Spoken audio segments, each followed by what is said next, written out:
बिस्मिल्लाहिर्रहमानिर्रहीम। अस्सलामु अलैकुम नाज़रीन, मैं हूं आपका होस्ट अज़हर चौधरी और आप देख रहे हैं यूट्यूब चैनल CNS न्यूज़। आज की जो शख्सियत हमारे साथ तशरीफ़ फरमाए, बल्कि हम उनकी फैक्ट्री में आए हैं। यहाँ पे बड़ी अप्रोच के बाद हमने इनको लगातार कोई 3 कॉल की, जिसके बाद कोई हमें अच्छा रिस्पॉन्स नहीं मिला। फिर हमने अली जैदी साहब हैं इनके दोस्त, उनसे कॉल करवाई।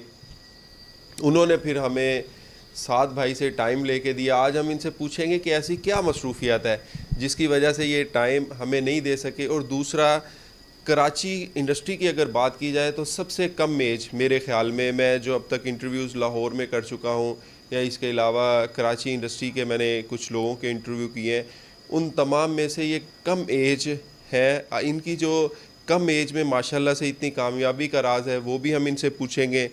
और सवाल हम इनसे ये पूछेंगे कि क्या इनके पीछे किसी और बंदे का हाथ है, जिस तरह इनके पेरेंट्स में से किसी का, या इनके कोई अंकल है या कोई कज़न बड़े हैं। क्या है ये जो माशाल्लाह से इतनी कामयाबी से ये सारा सेटअप चला रहे हैं। ये तमाम बातें आज हम इनसे पूछेंगे। सबसे पहले हम ये पूछेंगे कि हमने आपको 3 दफ़ा कॉल की और आपने उसका रिस्पॉन्स नहीं दिया। फिर अली जैदी साहब से कॉल करवाने के बाद फिर आपने हमें कहा कि ठीक है, हम फ़लाँ दिन शूट रखते हैं और आप हमारा इंटरव्यू कर सकते हैं। अस्सलाम वालेकुम। सबसे पहले तो और माज़रत, आपके 3 या 4 दफ़ा फ़ोन करने पे आपको जो रिस्पॉन्स है वो सही इसलिए नहीं मिल सका क्योंकि पिछले कुछ दिनों से शेड्यूल बहुत टफ चल रहा था और मेरा ज़ाती कोई मकसद नहीं था इंटरव्यू वगैरह देने का, कि बस एक होता है नहीं देना चाह रहा था कुछ। नहीं, वो कोई ख़ास वजह उसकी, क्या आप अपना जो कामयाबी का राज है वो दूसरों को नहीं बताना चाह रहे? नहीं, इसकी कोई ख़ास वजह नहीं है और ऐसा कुछ नहीं है। कामयाबी बंदा अपने नसीब से, अपनी मेहनत से करता है और मतलब मैं नहीं समझता कि मैं ना ही बताऊंगा तो कोई कामयाब नहीं हो पाएगा। अच्छा ऐसा साद भाई, हमने लाहौर से शुरू किया, हम वहाँ से भी कुछ इंडस्ट्री के हम असल में करते हैं मोटिवेशनल जो होते हैं ना, हमारे इंटरव्यू मोटिवेशनल होते हैं ताकि जो देखने वाले उनको मोटिवेशन आए, वो अपना कामयाबी के लिए कुछ ना कुछ हम नई इंटरव्यूज़ करते हैं। आपके पास हम इसलिए आपको ज़्यादा अप्रोच करवा रहे थे कि हमने सोचा कि यार कम एज है, हम इनसे इंटरव्यू करेंगे कि जो लोग कम एज दोस्त जो हमारे करना चाह रहे हैं कारोबार, उनके लिए थोड़ी मोटिवेशन उनको मिले। तो आप ये बताएं कि इस एज में ये सारी माशाल्लाह से आपने कामयाबी समेटी हुई है और आप प्रॉपर एक वे पे चल रहे हैं, इसके पीछे किसका हाथ है कामयाबी के पीछे? सर, एक इंसान की जब भी कामयाबी होती है ना तो इसके पीछे काफ़ी लोगों का हाथ होता है। पीछे आपके माँ बाप होते हैं, उनकी दुआएं होती हैं, आपके भाई बहन होते हैं, उनका साथ होता है, आपके दोस्त यार होते हैं। इन सब का साथ बन के ही एक बंदा मेहनत कर पाता है। तो मेरी कामयाबी के पीछे मेरी अकेले की वो नहीं है, बेशक मेहनत बहुत की है। ये जो फैक्ट्री खोली है, इससे पहले मैं एक कन्वेंसर था और मैंने सप्लाई बाइक्स पे भी की हैं। वहाँ से करते करते करते करते अल्लाह पाक ने हाथ पकड़ा और आज हम इंडस्ट्री लेके बैठे हुए हैं।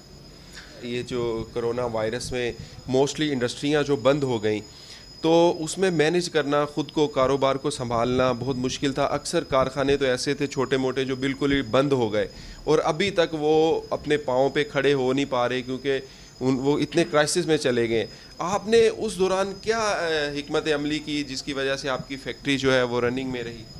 सर, अल्हम्दुलिल्लाह कोविड में हमें सच खास कोई ऐसा फ़र्क नहीं पड़ा क्योंकि हमारे 95% जो क्लाइंट्स हैं वो सुपर मार्केट्स हैं। हम सुपर मार्केट्स, बेकरीज़ और हॉस्पिटल्स को ही डील कर रहे थे और कोविड में ये सब खुला हुआ था। हॉस्पिटल वगैरह, इनके बायो हैज़र्ड्स बैग्स होते हैं वो हम बना रहे थे। अच्छा, फिर आपके सुपर मार्केट्स हैं वो खुले हुए थे तो वहाँ पर शॉपर जाना था। तो अल्हम्दुलिल्लाह हमें कोविड में ऐसा कोई ना हमें सफ़र करना पड़ा, ना कोई फ़र्क पड़ा। ये सब अल्लाह पाक का करम है। अच्छा, इसमें ऐसा भी है कि जिस तरह आप प्लास्टिक इंडस्ट्री से हैं, शॉपिंग बैग आप बनाते हैं, अक्सर आप भी सुनते रहते हैं ख़बरों में, ये सारी ख़बरें गर्दिश करती रहती कि शॉपिंग बैग पे पाबंदी आ गई, ये माइक्रोन चलाएं, ये चलाएं। आप वो तमाम चीज़ें जो एक तय पाई हैं गवर्नमेंट की तरफ से, आप उनको लेके चल रहे हैं या कोई वेरिएशन है उसमें? सर, हमारे जो क्लाइंट्स हैं ना, बेसिकली जो पाबंदी लगती है वो पतले गेज वाला जो शॉपर होता है ना, सादा आप देखते होंगे दूध दही वाला, उस माइक्रोन पे, उस शॉपर पे पाबंदी लगती है। हम जितने भी क्लाइंट्स हैं, गवर्नमेंट ऑफ पाकिस्तान की तरफ से हमें एक 30-60 माइक्रोन का दिया हुआ है कि उससे नीचे गेज नहीं होना चाहिए। हम इससे प्लस ही रखते हैं, हमारा 30-60 से ऊपर ही होता है। तो हमारे जितने भी क्लाइंट्स हैं वो सब हम उनको एक मोटे माइक्रोन का ही शॉपर देते हैं और जो उनकी रिक्वायरमेंट है। तो पाबंदी जो लगती है वो पतले शॉपर पे लगती है। हमारा जो काम है वो टोटली बिल्कुल एक डिफरेंट। सवाल आपसे पूछेंगे कि आपकी जो मंथली रनिंग है, जो रॉ मटेरियल के हवाले से, और जो आप मार्केट में जो ये समझ लें सेल परचेज कितनी है, अगर आप बताना चाहें तो? सर अल्हम्दुलिल्लाह, मैं आपको एग्जैक्ट फिगर तो नहीं बता सकता, पर अल्लाह का बहुत शुक्र है। कारोबार की अगर बात करें, आपकी जो एज है उस हिसाब से तो मैं तो बहुत इम्प्रेस हुआ आपसे, और जो हमारी नाजरीन है, जाहिर बात है वो भी इम्प्रेस हुई होगी कि इतनी कम एज में माशाल्लाह से बच्चा बड़ा कामयाब काम कर रहा है। तो आप जो हमारे जैसे हमारे भाई हैं, उनको कोई मैसेज आप देना चाहेंगे कि कामयाबी किस तरह वो समेट सकते हैं? देखिए, हर काम के लिए मेहनत है। मेहनत से तो आप वो जोड़ ही नहीं सकते। 3 चीज़ें काम आती हैं आपको जो बुलंदी पे ले जाएगा। एक आपकी मेहनत, एक आपकी किस्मत या नसीब कह लें, और एक आपकी दुआएं कह लें। वो दुआएं कहते हैं ना, नसीब भी बदल देती हैं दुआएं बड़ों की।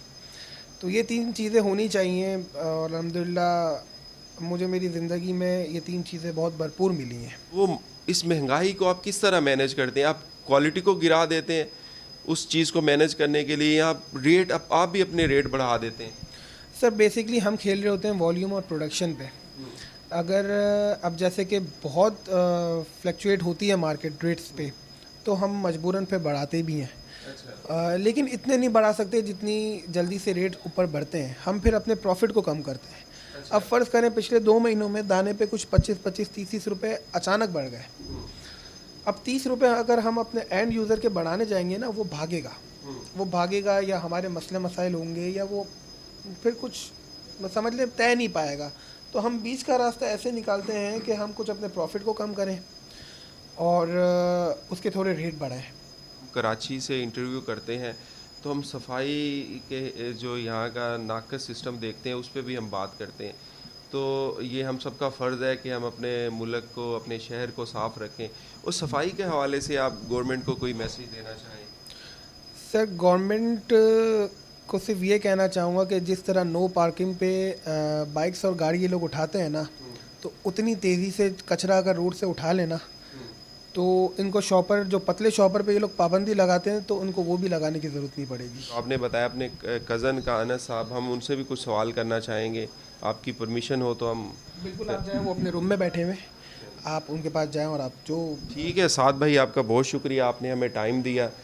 जब हम साद भाई से बात कर रहे थे तो हमने उनसे पूछा कि आपकी जो मार्केट के जो यहाँ के काम है वो कौन देखता है, तो उन्होंने बताया कि मेरे साथ अनस होते हैं, मेरे कज़न। तो हमने सोचा कि अनस से भी कुछ 1-2 सवाल पूछ लेते हैं। अस्सलाम वालेकुम अनस। वालेकुम सलाम। अच्छा, आपने सबसे पहले ये बताना है कि साद भाई की जो आदतें हैं वो आपके साथ कैसी हैं, गुस्से वाले हैं या नरम मिजाज हैं? सर साद भाई जो है ना, वो सिचुएशन के हिसाब से चलने वाले बंदे हैं। अच्छा। अब काम गुस्से वाला है तो गुस्से वाले हैं, अगर काम अच्छे हैं तो इनसे नरम कोई नहीं है। अच्छा, जिस तरह आप उसके कज़न हैं, फैमिली मेम्बर हैं, जब आप घर पे होते हैं तो फिर क्या माहौल होता है? वो भाई भाई वाला होता है माहौल? घर के अंदर बिल्कुल भाई भाई वाला होता है, और यहाँ पे बिल्कुल भाई भाई वाला नहीं होता। यहाँ पे फिर वो बॉस बन जाते हैं? काम वाला हिसाब किताब होता है। अच्छा। बिल्कुल यहाँ पे काम वाला हिसाब। आप उनको क्या कि नाम से बुलाते हैं? साद भाई कहते हैं या सर कहते हैं? यहाँ पे साद भाई बोलता हूँ, हाँ। नॉर्मल साथ बोलता हूँ। अच्छा, यहाँ पे साद भाई बोलता हूँ। साद भाई बोलते हैं। तो कभी ऐसा हुआ है कि घर में बंदा होता है नॉर्मली, तो ये बातें हो जाती हैं, ये कारोबारी बातें डिस्कस करते हैं, या सिर्फ ऑफिस आके ही आप करते हैं ये सारा? नहीं, बाहर भी हो जाती हैं डिस्कस। कभी कभी कोई ऐसा काम होता है या कोई बात होती है तो बाहर भी डिस्कस होती रहती है बातें, कहीं बैठे हुए या घर के अंदर हुए, किसी के घर पे मिले तो ये बाहर डिस्कस होती तो है। आप कितने टाइम से इनके साथ? मैं जब से फैक्ट्री स्टार्ट हुई है जब से हूँ। यहाँ पे जो इस फैक्ट्री को जो चलाते हैं, ये जो मशीनें यहाँ पे चल रही हैं, उनके जो कारीगर हैं यहाँ पे, हमारे साथ सेठ का रवैया समझो घर की तरह है। जिस तरह हम एक फैमिली की तरह रह रहे हैं, आज तक हमें ऐसी कोई तकलीफ़ नहीं हुई, कोई मसला पेश नहीं आया। बाई दी वे कोई घरेलू या कोई भी मसला पेश आता है तो हमारे साथ भरपूर तामन करते हैं, हमारा साथ देते हैं, एक फैमिली मेम्बर की तरह। सर मुझे 3 साल हो गए हैं इनके साथ। अच्छा। काम करते हुए, और अकाउंट्स के मामलात और दीगर परचेज अकाउंट्स के मामला देखते। अच्छा, कभी बाय चांस इस तरह हो जाता है कि ये जो खाता जो अकाउंट्स होता है इसमें कोई मिस्टेक हो जाए, तो साथ भाई के पास भी कोई प्रॉपर उसका सिस्टम है कि या एवरीथिंग आप ही देखते हैं? नहीं, उसका साथ भाई के पास भी है ऑप्शन, वो भी देख लेते हैं, और वो हम फौरी तौर पे कोशिश करते हैं कि हम साथ भाई को बता दें, और उनको ख़ुद को भी जब हम रिपोर्ट देते हैं तो उससे भी जो है आइडिया हो जाता है कि है ना हम कहीं मिस्टेक कर। साथ भाई ये छोटा सा गिफ्ट है, इसमें कोई मुख्तलिफ फल है, हमने चाहा कि आपके लिए लेके जाएं, क्योंकि जिस तरह की स्विच है हमें बड़ी खुशी हुई, क्योंकि ये जो मोटिवेशनल जो इंटरव्यूज़ हमें बहुत कम मिलते हैं। आप एक जो न्यू जनरेशन है, जो यंग है, उनके लिए आप बहुत ही ऐसे समझ लो कि मोटिवेशनल बिजनेसमैन है। तो हमने सोचा कि आपको ये गिफ्ट होना चाहिए, इसमें हर तरह के फल हैं, आप इंशाल्लाह खाइएगा और दुआओं में हमें याद रखिएगा। सर बहुत बहुत शुक्रिया इसके लिए, और इसकी खैर तकल्लुफ़ की कोई ज़रूरत नहीं थी। और आप थोड़ा सा वेट करें, आपके लिए भी कुछ तोहफे मंगवाएं तो वो भी आप हमारी कंपनी की तरफ से लेके जाइएगा। ठीक है, बहुत शुक्रिया सर। Thank you. छोटा सा गिफ्ट हमारी कंपनी की तरफ से थैंक यू। और एक आपकी कैमरामैन जो है उनके लिए।